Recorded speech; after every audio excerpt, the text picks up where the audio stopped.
Bismillahirrahmanirrahim. Allahumma salli ala Muhammad wa ali Muhammad wa ajil farajah. Assalamu ala al-Husain wa ala Ali ibn al-Husain wa ala awlad al-Husain wa ala ashab al-Husain alladhina badalu muhajahum duna al-Husain alaihi salam. Assalamualaikum warahmatullahi wabarakatuh.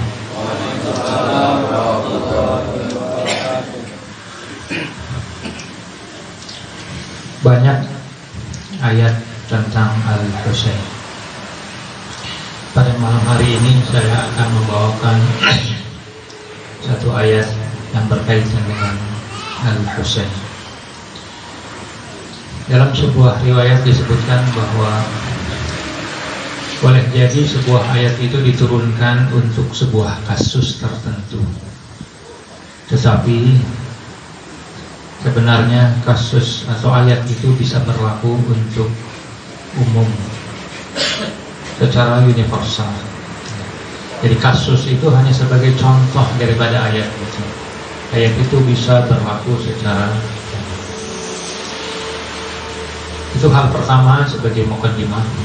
Kemudian yang kedua, bahwa sebagaimana kita ketahui bersama bahwa Al-Quran itu tidak mungkin berpisah daripada Ahlul Bait. Di mana ada Al-Quran, di sana ada Ahlul Bait. Di mana ada Ahlul Bait, di sana ada Al-Quran. Maksudnya adalah Al-Quran itu adalah ilmu, sementara Ahlul Bait adalah amal. Perwujudan daripada Al-Quran itu adalah Ahlul Bait. Kalau kita ingin tahu Al-Quran itu apabila diamalkan itu akan seperti apa, maka jawabannya adalah Al-Quran itu apabila diamalkan maka jadilah kehidupan Ahlul Bait. Karena memang Ahlul Bait tidak bisa dipisahkan daripada Al-Quran. A'udzu billahi minasyaitonir rajim. Bismillahirrahmanirrahim. Wala taqtulun nafsa. Saya akan membawakan ayat yang terkait dengan Imam Al-Husain. Wala taqtulu an-nafsa. Janganlah kamu membunuh jiwa. Allati yang haramallahu, Allah haramkan untuk dibunuh illa bil haqq, kecuali dengan alasan yang benar. Wa man qutila madluman, barang siapa ada yang dibunuh secara lalim, secara keji, secara zalim, tanpa hak, tanpa alasan yang benar, faqad ja'alna, maka kata Allah kami berikan liwalihi, untuk walinya, sultanan, kekuasaan untuk menuntut balas. Wa man qutila madluman faqad ja'alna liwalihi sultana. Barang siapa yang terbunuh tanpa alasan yang benar, maka kami, kata Allah, akan menjadikan bagi walinya yang terbunuh itu kekuasaan untuk menuntut balas kepada orang yang membunuh.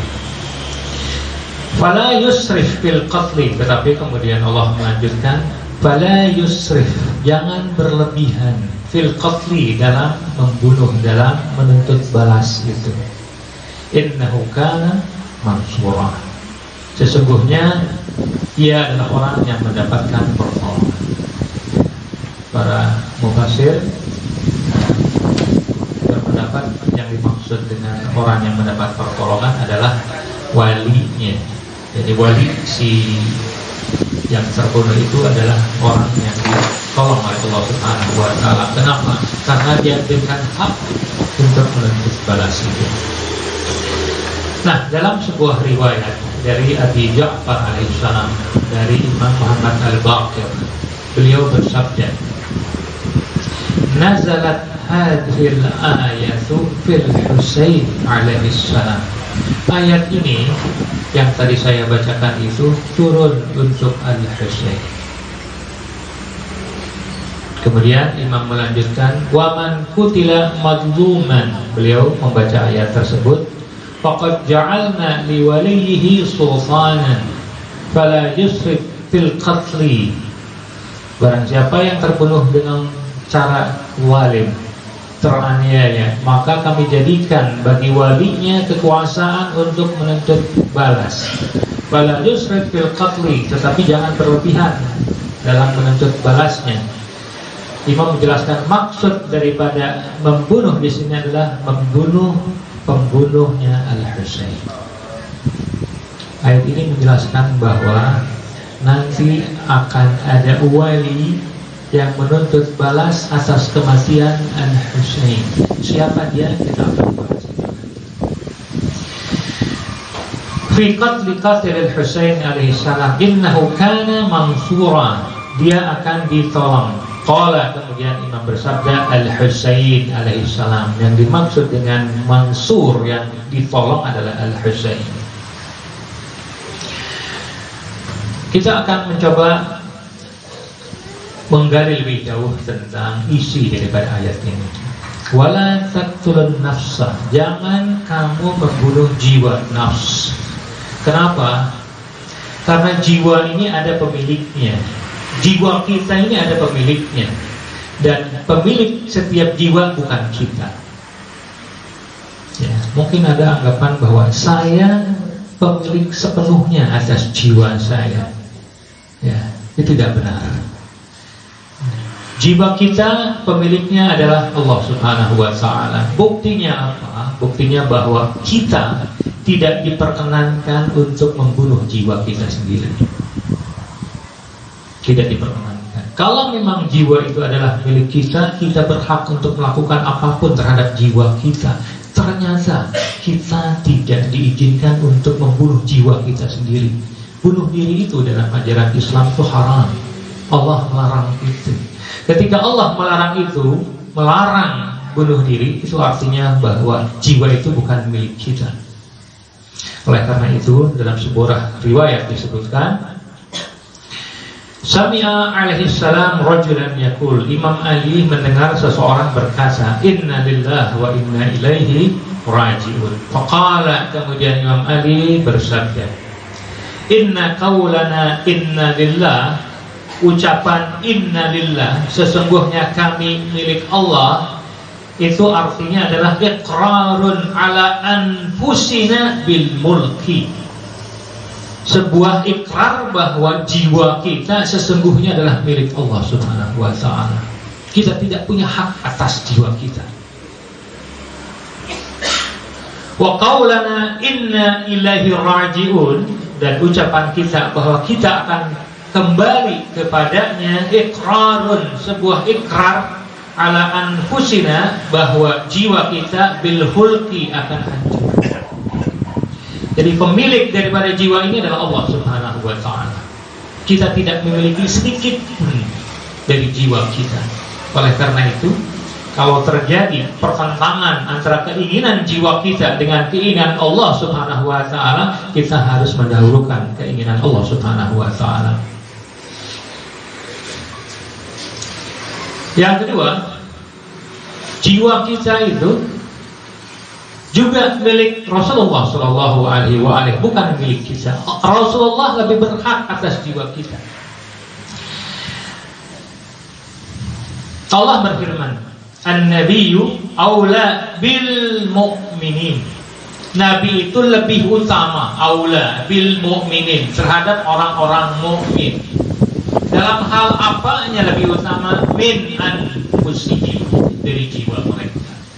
Jadi kalau selama ini kita merasa bahwa jiwa kita itu adalah milik kita, ada yang lebih utama memiliki jiwa kita. Siapa itu? Nabi kita.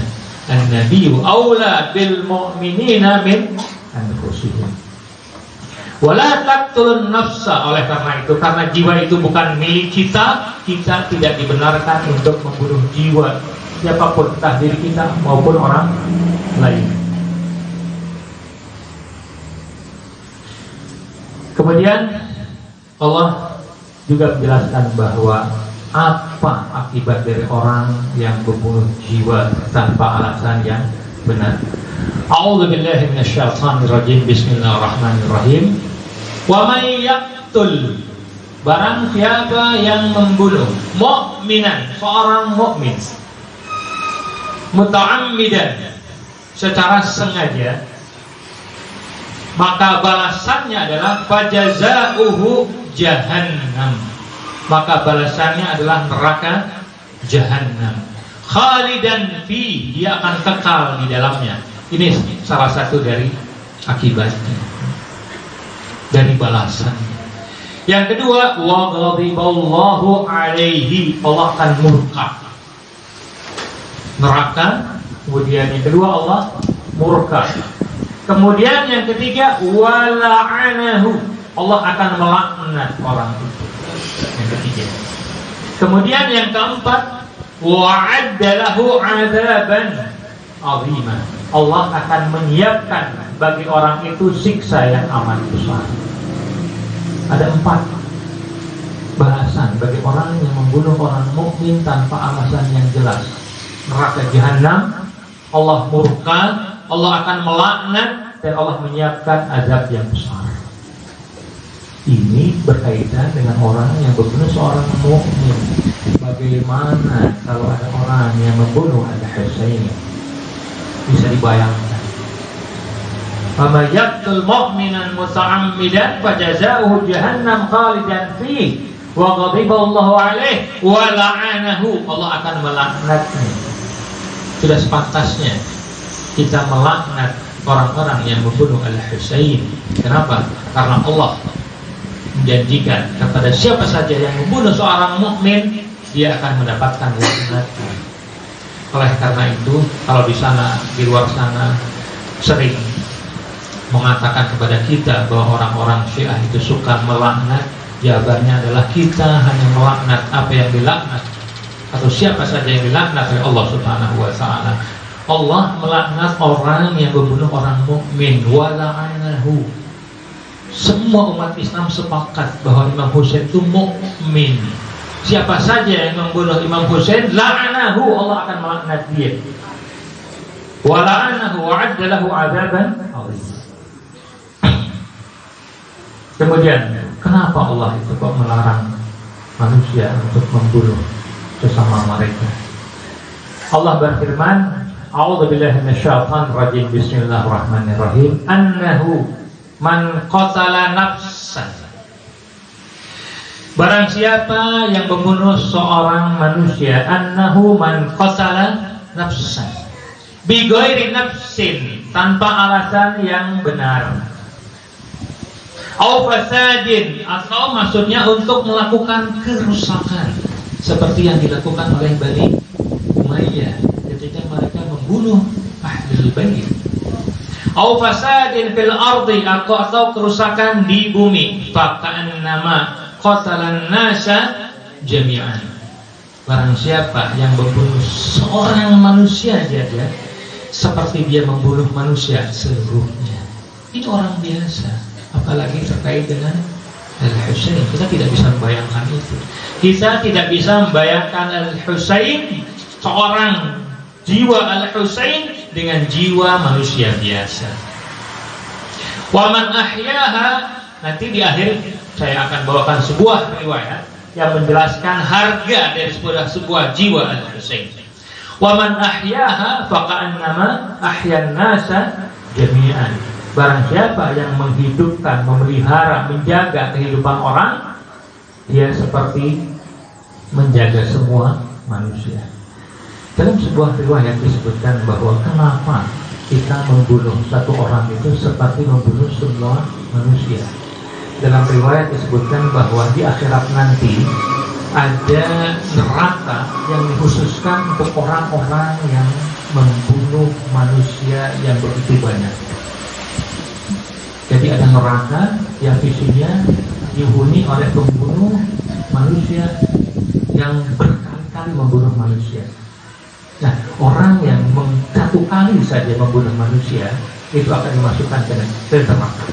Makanya disebutkan faka'annama qatalan nasa jami'an. terkait dengan perilaku manusia yang kemudian membunuh sebagian yang lain, ini sudah diprediksi, sudah diketahui oleh malaikat. Allah Subhanahu wa taala berfirman, "Wa idz qala rabbuka lil malaikati." Ingatlah ketika Tuhan berfirman kepada para malaikat, "Inni ja'ilun fil ardi khalifah." Saya ingin menjadikan seorang manusia sebagai khalifah di muka bumi.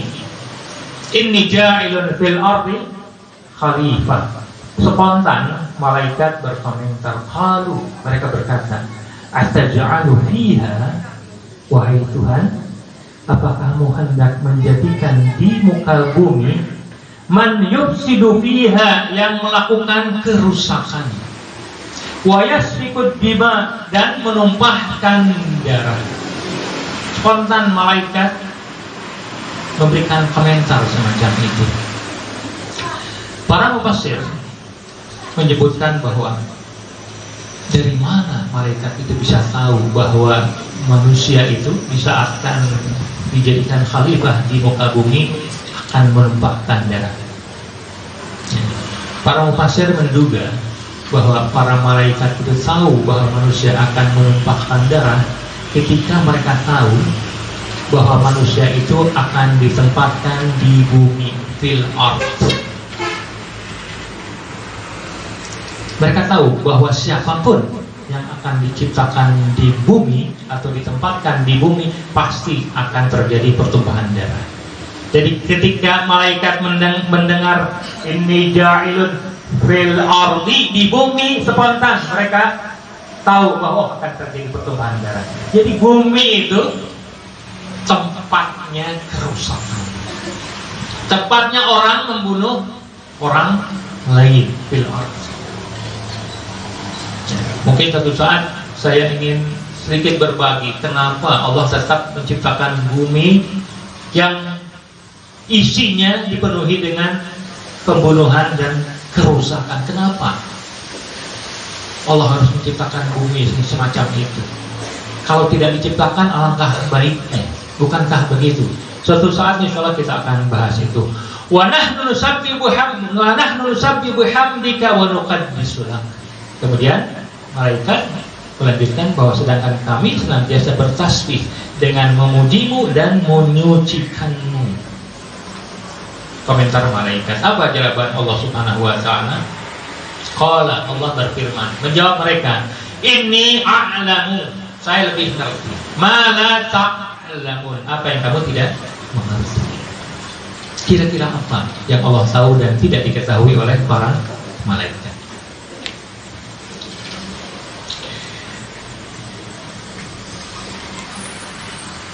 A'udzubillahi minasyaitonirrajim. Bismillahirrahmanirrahim. Tilkar rusul faddalna ba'dahum ala ba'din minhum. Ya, saya ingin menjelaskan kenapa Allah masih tetap menciptakan manusia di muka bumi yang sudah dipastikan bahwa mereka itu akan menumpahkan darah, saling membunuh di antara mereka. Ayat ini dan ayat yang berikutnya yang saya akan bacakan akan menjelaskan jawaban tadi. Tilkar rusul faddalna ba'dahum ala ba'din minhum. Rasul itu telah kami utamakan di antara mereka. Rasul itu tingkatannya berbeda-beda. Man kalamallah, ada yang Allah mengajak bicara, Nabi Musa. Wa rafa'a ba'dahum darajat, Allah mengangkat derajat sebagian mereka di atas yang lainnya. Wa ataina Isa ibn Maryam al-bayyinat, kemudian Allah memberikan kepada Nabi Isa al-bayyinat, bukti yang jelas. Wa ayyadnahu biruhil kudus, kemudian kami dukung, perkuat Nabi Isa dengan Ruh Kudus. Kemudian apa yang terjadi setelah Nabi itu diutus?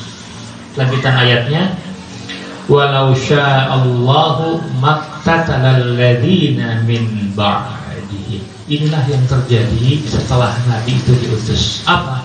Seandainya Allah menghendaki, niscaya orang-orang yang datang setelah mereka itu tidak akan saling berperang dan bertikai. Jadi ketika Nabi itu diutus, manusia itu kemudian setelah Nabi itu bertikai dan berperang. Kalau Allah tidak menghendaki, bisa saja tidak akan terjadi. Walau sya'a maqtatala, saling membunuh. Alladzina min ba'dihim, setelah diutusnya Nabi. Kenapa mereka saling bunuh? Min ba'di ma ja'athumul bayyinat. Mereka saling bunuh setelah tanda-tanda yang jelas itu datang kepada mereka. Jadi agama itu sudah jelas kepada mereka, tapi mereka tetap saling membunuh. Seperti yang pernah saya jelaskan pada pertemuan sebelumnya, peristiwa Al-Ghadir itu begitu jelas. Tapi kenapa setelah peristiwa Al-Ghadir kemudian terjadi perpecahan, terjadi peperangan di kalangan umat Islam? Mimba lima ja'athumul bayyinat. Al-Ghadir itu bayyin, jelas, mutawatir. Sunni maupun Syiah meyakini itu. Saking tidak bisanya ditolak riwayat Al-Ghadir itu, akhirnya mereka terpaksa harus memelesetkan artinya. Saya tidak bisa ditolak. Mimba lima ja'athumul bayyinat. Mereka saling berperang. Kenapa? Walakin ikhtalafu, akan tetapi mereka saling berselisih. Faminhum man amana wa minhum man kafara. Ada yang beriman kepada Nabi itu, ada juga yang kafir. Walau sya'allahu maqtatalu, kalau Allah menghendaki niscaya mereka tidak akan saling berperang. Walakinnallaha yaf'alu ma yurid. Allah akan melaksanakan apa yang dikehendaki. Terjadilah peperangan antar manusia.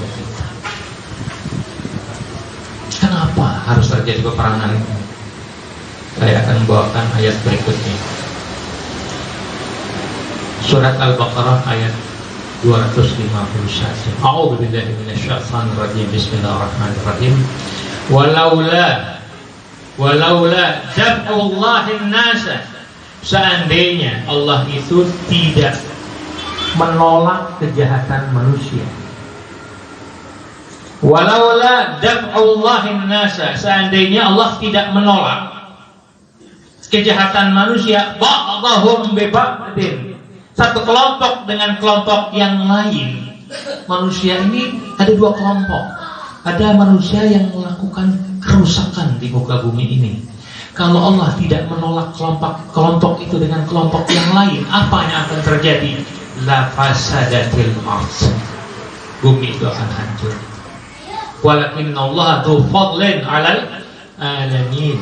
Tetapi Allah itu akan selalu memberikan karunia terhadap alam semesta. Jadi harus ada kelompok yang menolak kelompok yang lain, dan ini sunnah Allah. Manusia itu pasti terdiri dari dua kelompok, kelompok baik dan kelompok jahat. Di mana kelompok baik itu akan menolak kelompok jahat. Walaula daf'ullahin nasa ba'dahum bi ba'dhin. Jadi Allah itu akan menolak kejahatan kelompok yang lain dengan memunculkan kelompok yang baik. Kemudian dalam ayat yang lain juga Allah berfirman, walaula daf'ullahin nasa ba'dahum bi ba'dhin. Ya, seandainya Allah tidak menolak kejahatan kelompok tertentu dengan memunculkan kelompok yang baik, apa yang akan terjadi? Lahuddimat shawami, maka biara-biara Nasrani itu akan dirobohkan.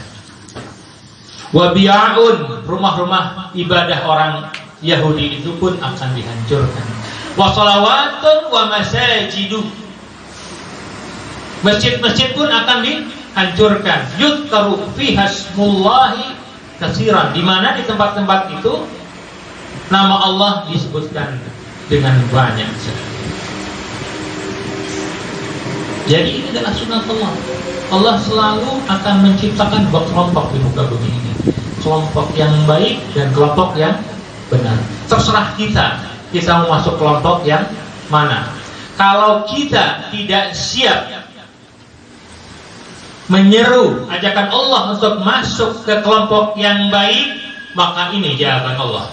Kalau kita tidak siap menjawab seruan Allah untuk masuk ke kelompok yang baik, maka ini jawaban Allah. Illa tanfiru, seandainya kamu tidak berangkat untuk berperang. Artinya kita tidak mau bergabung ke dalam kelompok baik yang menolak kelompok jahat. Illa tanfiru, seandainya kalian tidak pergi berperang, yu'adzibkum adzaban aliman, Allah akan menyiksa kamu dengan siksa yang pedih. Yang kedua, wa yastabdil qauman ghairakum, maka Allah akan mengganti kamu dengan kaum yang lain.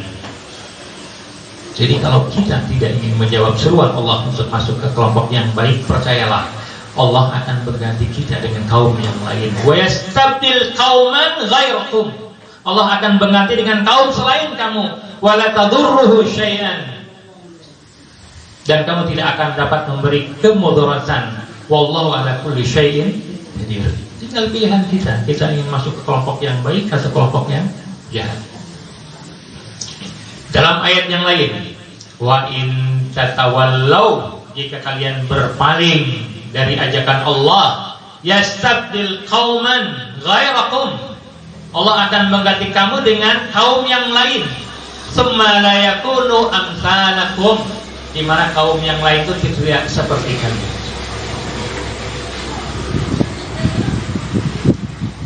Kenapa harus terjadi perselisihan setelah Nabi itu diutus? Allah menjelaskan, ayatnya pernah saya bawakan juga di pertemuan sebelumnya. Inna dina indallahil Islam. Islam itu adalah agama di sisi Allah Subhanahu wa ta'ala. Wa makhtalafal ladzina utul kitab illa min ba'di ma ja'ahumul ilmu baghyan. Dan mereka tidak berselisih setelah kitab Allah itu diturunkan, kecuali karena kedengkian yang ada di antara mereka, bagian bainahum. Wa may yakfur bi ayatillah fa innallaha sari'ul hisab. Jadi mereka itu menolak ajaran Allah Subhanahu wa ta'ala karena bagian pembangkangan, perlawanan. Dalam ayat yang lain Allah berfirman, walamma ja'ahum kitabun min indillah musaddiqan lima ma'ahum, dan setelah datang kepada mereka seluruh kitab dari sisi Allah yang membenarkan agama yang pernah mereka miliki, min qabl wa kanu min qablu yastaftihuna 'alal ladzina kafaru, dan sebelum itu mereka selalu menunggu kemenangan atas orang-orang kafir dengan bantuan agama baru tersebut. Jadi orang-orang Nasrani, orang Yahudi itu telah menanti kedatangan Nabi Muhammad sallallahu alaihi wasallam. Tetapi apa yang terjadi ketika Nabi Muhammad itu datang? Falamma ja'ahum ma'arafu kafaru. Tetapi ketika mereka itu datang, ya, mereka justru mengingkari ajaran Nabi Muhammad sallallahu alaihi wasallam. Fala'natullahi 'alal kafirin. Ayat ini terkait dengan orang-orang Yahudi. Tapi seperti yang saya sebutkan di muka, boleh jadi ayat ini turun untuk satu kaum, tapi sebenarnya ini bisa berlaku untuk banyak umat manusia. Dalam sebuah riwayat dari Jabir, beliau berkata, Sa'altu Aba Ja'far alaihissalam, saya bertanya kepada Abu Ja'far, Imam Baqir, an hadhil ayat, terkait dengan ayat ini. Bin qaulillahi falamma ja'ahum ma'arafu kafaru bihi, ketika datang kepada mereka apa yang mereka ketahui tentang kebenaran Nabi yang baru, kafaru bihi, mereka ingkar terhadap itu. Apa menurut Imam Baqir? Qala tafsiruha fil batin, tafsir batinnya adalah lamma ja'ahum ma'arafu fi aliyin kafaru bihi. Jadi ketika mereka mengetahui bahwa Ali adalah pemimpin setelah Rasul, kafaru bihi, mereka menentang itu. Betul, ayat ini terkait dengan orang Yahudi dan Nasrani, tetapi itu kan hanya kasus saja. Sementara ayat ini seperti saya jelaskan di muka, dia bisa berlaku untuk banyak kasus. Di antaranya ayat ini pun berlaku pada kasus Imam Ali bin Abi Thalib. Falamma ja'ahum ma'arafu, ketika mereka tahu apa yang mereka sudah tahu, kafaru bihi, mereka mengingkarinya. Imam Al-Baqir alaihissalam mengatakan fi aliyyin, ini tentang Ali. Faqala Allah fihim fala'natullahi 'alal kafirin.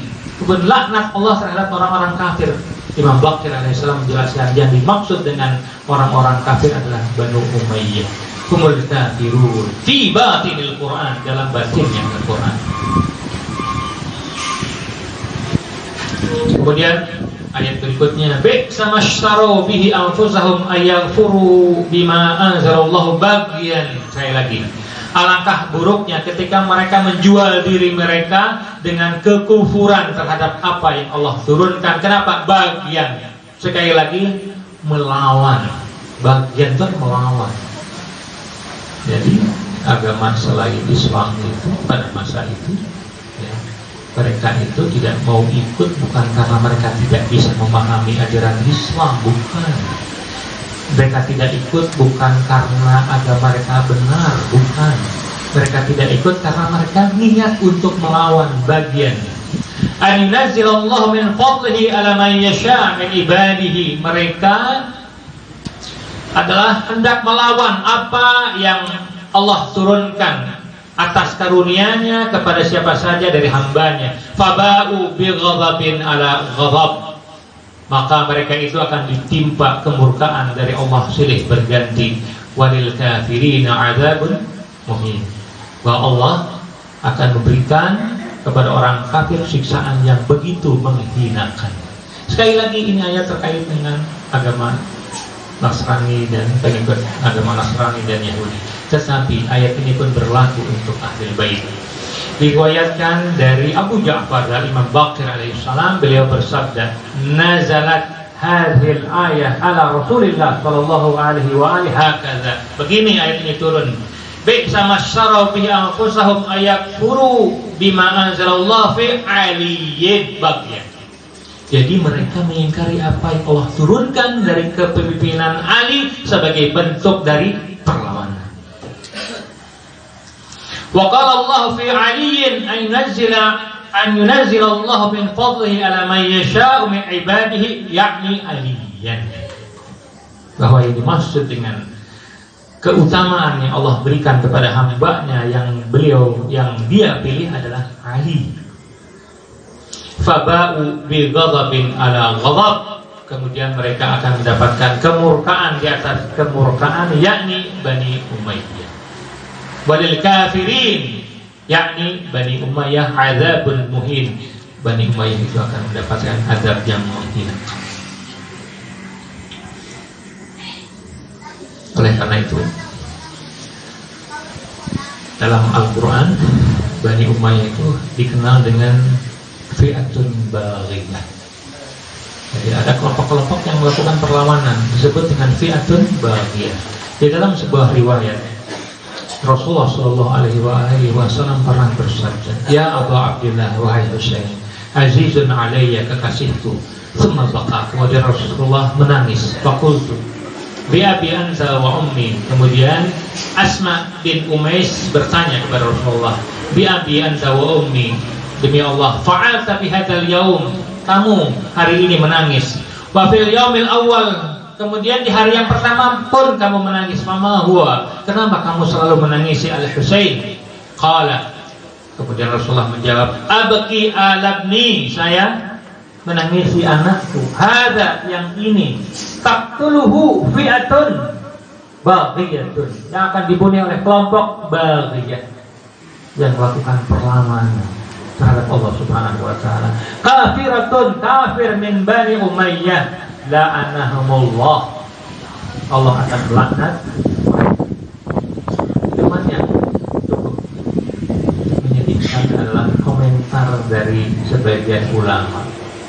Saya mengutip sebuah komentar Ibnu Taimiyah. Dia mengatakan begini: walladzina qatalul imam ala walladzina qatalul Imam Ali radhiyallahu anhu la yakhlu. Orang yang memerangi Imam Ali itu tidak keluar dari dua kemungkinan, kata Ibnu Taimiyah. Yang pertama, imma an yakunu usad, boleh jadi mereka itu orang-orang yang ahli maksiat, au mustahidin, atau mereka beristihad melawan Imam Ali. Mukhtiin, mereka salah pada istihad. Kalau istihadnya salah maka akan mendapatkan satu pahala menurut mereka. Au musibin, atau boleh jadi istihad mereka benar. Wa ala kulli takdir, apapun yang terjadi, fahada la yakdahu fi imanihim, bahwa ini sama sekali tidak merusak keimanan mereka ketika memerangi Imam Ali. Bani Umayyah memerangi Imam Ali menurut Ibnu Taimiyah ini tidak merusak keimanan mereka. Sementara menurut Rasulullah Shallallahu Alaihi Wasallam, Bani Umayyah itu adalah fi'atun baghiyah, la'anahumullah, Allah akan melaknat mereka. Kemudian wala fi adalatihim, dan juga tidak merusak keadilan mereka. Kemudian wala yamna'ahumul jannah,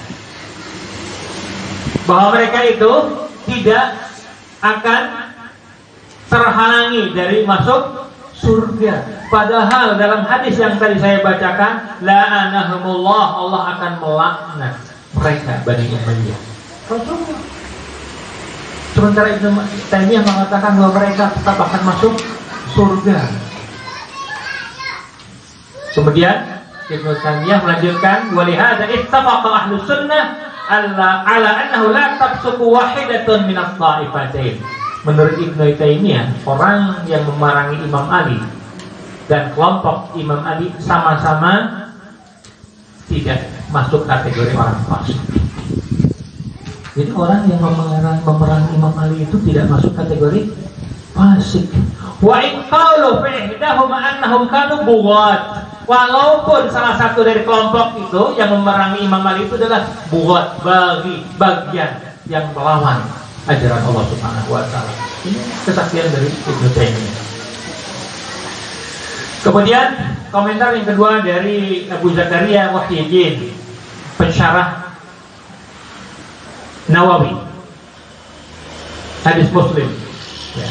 Di dalam hadis itu disebutkan bahwa Rasulullah Shallallahu Alaihi Wasallam pernah mengusap kepala Ammar ketika dia menggali khandak.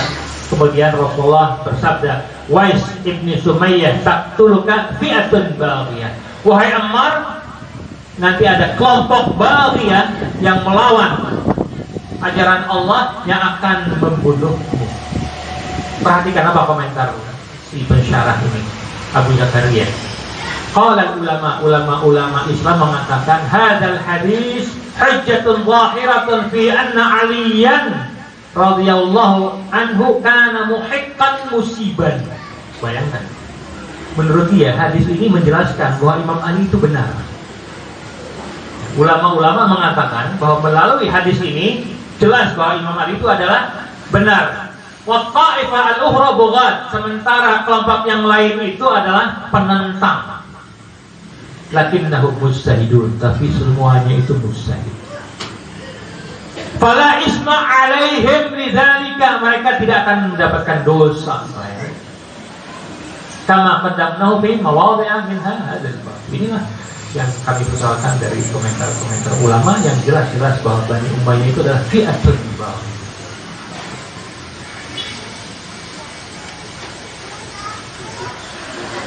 Selanjutnya adalah tadi kita sudah menjelaskan tentang siapakah pemilik jiwa. Kemudian kita dilarang untuk membunuh jiwa. Kemudian sudah dijelaskan juga bahwa antar manusia itu akan terjadi peperangan yang saling membunuh. Ya. Kemudian saya akan melanjutkan dengan penggalan ayat berikutnya. Wa man qutila madzuman faqad ja'alna liwalihi sultana. Sebagaimana yang diriwayatkan dari Imam Baqir tadi, bahwa yang dimaksud dengan siapa yang terbunuh secara zalim itu adalah Al-Husain. Husain terbunuh dalam keadaan terzalimi. Faman qutila madzuman faqad ja'alna liwalihi sultana. Dalam sebuah riwayat Rasulullah Shallallahu Alaihi Wasallam bersabda, kemudian muqadrumiya bisahmin, Imam Husain dipanah, fakharra an farasi sari'an, kemudian tersungkur jatuh dari kudanya, summa yudbahu, kemudian Al-Husain disembelih, kama yudbahul kabsyu, sebagaimana domba disembelih, madluman, dalam keadaan teraniaya. Wa man qatila madluman faqad ja'alna liwalihi sultana. Barang siapa yang dibunuh dalam keadaan teraniaya, Allah akan menjadikan kepada walinya kekuasaan untuk menuntut balas. Siapakah walinya Al-Husain yang akan menuntut darah Al-Husain? Diriwayatkan dari Abu Ja'far, dari Imam Al-Baqir alaihissalam, beliau membawakan ayat ini, wa man qutila madluman faqad ja'alna liwalihi sultana qala Al-Husain. Jadi maksud dengan orang yang terbunuh secara zalim ini adalah Al-Husain.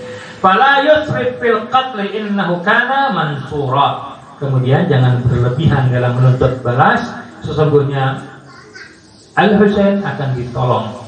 Di dalam ayat, dalam riwayat ini kemudian Imam Al-Baqir menyebutkan qad samallahu al-mahdiya mansuran. Di dalam ayat riwayat yang tadi menyebutkan bahwa yang maksud dengan al-mansur adalah Al-Husain. Dilarang dalam riwayat ini yang dimaksud dengan al-mansur adalah al-mahdi radhiyallahu anhu. Artinya adalah yang akan menuntut balas darah Al-Husain adalah al-mahdi radhiyallahu anhu. Di dalam riwayat yang lain dari Abu Ja'far, masih dari Imam Baqir alaihissalam, beliau bersabda membacakan ayat ini, wa man qutila madluman faqad ja'alna liwalihi sultanan fala yusrif fil qatl innahu kana mansura qala huwa Al-Husain ibn Ali alaihissalam. Qutila madluman, Imam Husain itu terbunuh dalam keadaan terzalimi. Wa nahnu, kata Imam Baqir, wa nahnu awliya'uhu, kami adalah walinya. Wal qa'imu minna, dan nanti yang akan bangkit menjelang hari akhir nanti, idza qama, ketika sudah bangkit, talaba bi sa'ril Husain alaihissalam, dia akan menuntut balas darahnya Al-Husain. Fayaqtulu hatta yuqal, sehingga Imam Mahdi nanti akan menuntut balas dan akan membunuh banyak orang, hatta yuqal, sampai dikatakan apa? Qad asrafa fil qatl, Imam Mahdi sudah terlalu begitu banyak membunuh, saking banyaknya yang dibunuh. Qad asrafa fil qatl.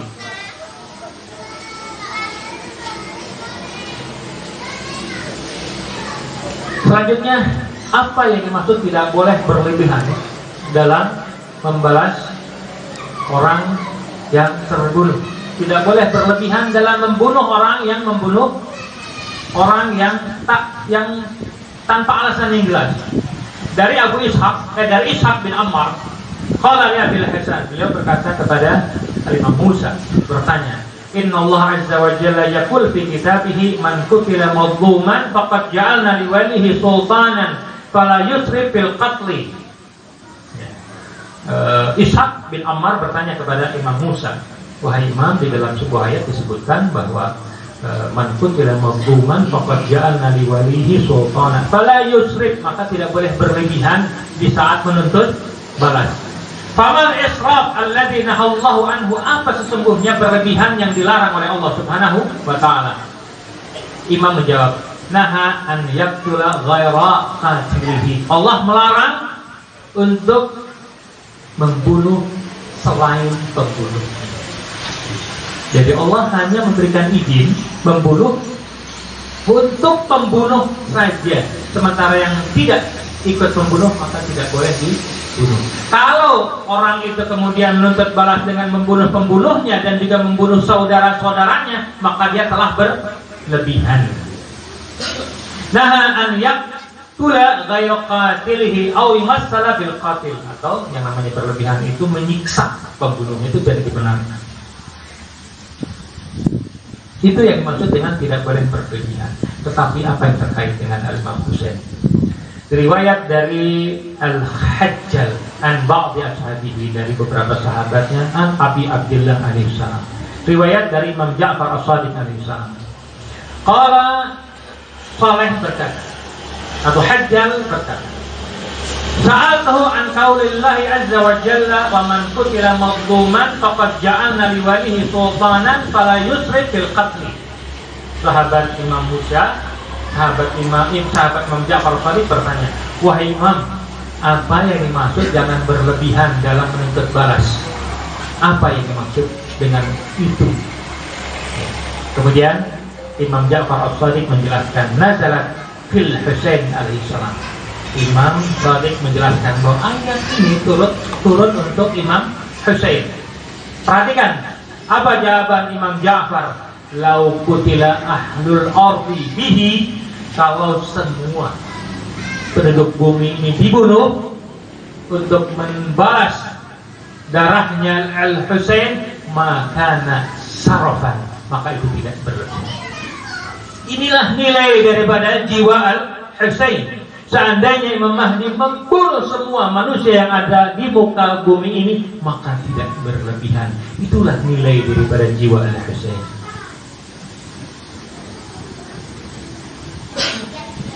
Dalam riwayat yang lain dari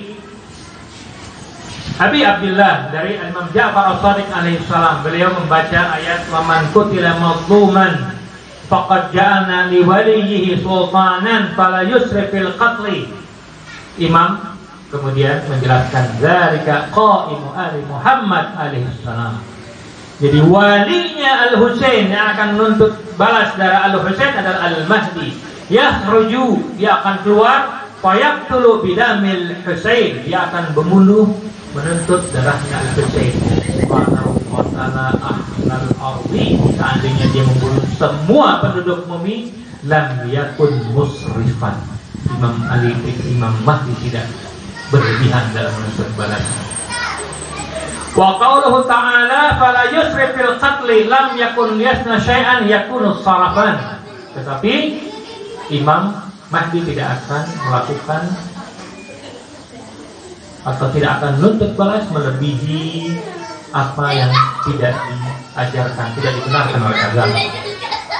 Kemudian Abu Abdullah Imam Ja'far Shadiq melanjutkan, yaqtulu wallahi, Imam Mahdi nanti wallahi, Imam Mahdi bersumpah akan membunuh siapa? Zarariya qatalatil Husain alaihissalam. Jadi Imam Mahdi nanti akan membunuh anak cucunya orang yang membunuh Al-Husain. Imam Mahdi itu nanti di akhir zaman akan membunuh anak keturunannya pembunuh Al-Husain. Kenapa? Bifa'ali abaihi, karena perbuatan ayah-ayah mereka. Mungkin kita bertanya, kenapa anak keturunannya harus dibunuh? Yang membunuh Al-Husain bukan mereka, tapi orang tua mereka.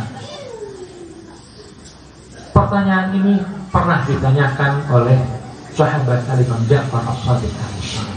Mereka bertanya kepada Imam Ja'far Shadiq alaihissalam, ya ibn Rasulillah, ma taqul fi hadis ruwiya an Shadiq alaihissalam. Mohon maaf, pertanyaan ini pernah ditanyakan kepada Imam Ridha alaihissalam. Jadi ada sahabat Imam Ridha, mereka pernah mendengar hadis daripada Imam Ja'far Shadiq yang mengatakan bahwa Imam Mahdi akan membunuh anak keturunan yang membunuh Al-Husain. Mereka menanyakan kepada Imam Ridha, ya Rasulullah, ma taqul fi hadisin ruwiya an Shadiq alaihi salam. Wahai Imam Ridha, apa komentar kamu tentang riwayat dari Imam Ja'far As-Shadiq yang mengatakan idza kharajal qaimu, ketika Imam Mahdi nanti muncul di akhir zaman, qatala, dia membunuh Zarari qatalatil Husain alaihi salam, dia akan membunuh semua anak keturunannya yang membunuh Al-Husain. Bifa'ali abaihim, karena perbuatan ayah-ayah mereka. Faqala alaihi salam, Imam Ridha mengatakan benar begitu, benar hadis itu. Fakultu, kemudian saya penasaran, bertanya kembali. Allah berfirman, wala tajiru waziratun wizra ukhra. Orang yang berbuat dosa itu tidak akan menanggung dosanya orang yang lain. Fama maknahu, apa artinya? Wahai Imam, kenapa anak cucu para pembunuh Al-Husain juga harus ikut dibunuh? Apakah mereka harus menanggung dosanya ayah-ayah mereka? Berkata, Jawab Al-Imam Ar-Ridha alaihissalam, sadaqallahu fi jami'i aqwalihi. Allah itu maha benar dalam semua ucapannya. Walakin, ini alasannya kenapa anak cucunya para pembunuh Al-Husain juga akan dibunuh oleh Al-Mahdi.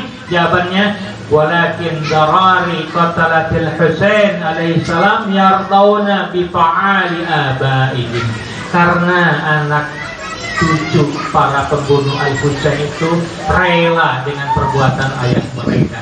Wa yaftakhiruna biha, mereka bangga atas perbuatan ayah-ayah mereka. Karena itu mereka anggap ikut membunuh. Wa man radiya syai'an kam kana kaman atahu. Barang siapa yang rela terhadap sesuatu seperti dia mengerjakan perbuatan itu walaupun dia tidak melakukannya. Walau anna rajulan qatala bil masyriq, kalau ada seorang membunuh di timur, faradiya bi qatlihi rajulun fil maghrib, kemudian di barat ada orang yang rela atas perbuatan orang itu, la kana radi indallah syarikul qatil, maka yang rela bangga terhadap pembunuh dia juga masuk bersekutu dengan pembunuh itu. Innama yaqtuluhumul qa'im alaihi salam idza kharaja. Al-Imam Al-Mahdi akan membunuh semua mereka anak keturunan para pembunuh Al-Husain liridhahum, karena mereka rela bangga bi fi'li abaihim, atas perbuatan ayah-ayah mereka. Tadi kita mengutip beberapa komentar dari ulama Ibnu Taimiyah yang mengatakan bahwa yang membunuh Ahlul Bait itu tidak berdosa. Mereka mustahil boleh jadi benar. Barangkali itu yang dimaksud dengan riwayat ini. Dia rela atas perbuatan itu. Wallahu a'lam bishawab.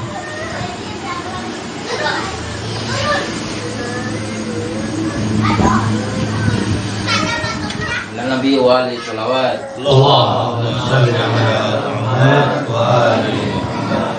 Allahumma shalli ala Muhammad wa ali Muhammad. Allahumma shalli ala Muhammad wa ali Muhammad. Riwayat terakhir yang ingin saya bawakan pada pertemuan pada malam hari ini adalah riwayat dari Imam Ridha alaihissalam. Faqad warada hadha syiar fi hadits Imam Ridha alaihissalam libni Syabib. Jadi Imam Ridha pernah bersabda kepada Ibnu Syabib, ya Ibnu Syabib. Syabib bin Rayyan bin Syabib adalah sahabat dari Imam Ridha alaihissalam. In kunta baqiyan li syai'in, kalau kamu menangisi sesuatu, faqil Husain, tangisilah Al-Husain ibn Ali bin Abi Thalib alaihissalam. Fa innahu dhubiha kama yudbahul kabshu. Dia ini disembelih seperti domba disembelih. Wa qutila ma'ahu min ahli baitihi 18 rajulan. Bersamanya dari ahli baitnya terbunuh 18 laki-laki, 18 orang. Ma lahum fil ardi syabihun, tidak ada yang serupa, yang mirip dengan mereka di muka bumi. Walaqad bakat as-samawati sab'u, 7 langit menangis. Wal aradun, 7 bumi menangis liqatlihi, atas terbunuhnya Al-Husain. Walaqad nazala ilal ardi minal malaikati arba'ah alaf linasrihi, telah turun dari langit 4.000 malaikat untuk menolong Al-Husain. Fawajaduhu qad qutil, mereka mendapatkan Al-Husain telah terbunuh. Fahum 'inda qabrihi sya'sun ghabbar, para malaikat ini bertebaran di sekitar pusara Al-Husain ila an yakumul qa'im, sampai Al-Imam Al-Mahdi muncul di akhir zaman nanti. Fayakununa min ansarihi, mereka akan menjadi penolong dari Al-Mahdi. Wa syi'aruhum, dan syiar mereka apa? Ya la saratil Husain, ya la saratil Husain. Itulah syiar yang akan dibawa oleh Al-Imam Al-Mahdi nanti di akhir zaman. Ya la saratil Husain itu artinya mana wahai orang-orang yang akan menuntut balas darah Al-Husain. Mudah-mudahan kita bisa menjawab sahutan Al-Mahdi ini, ya la saratil Husain.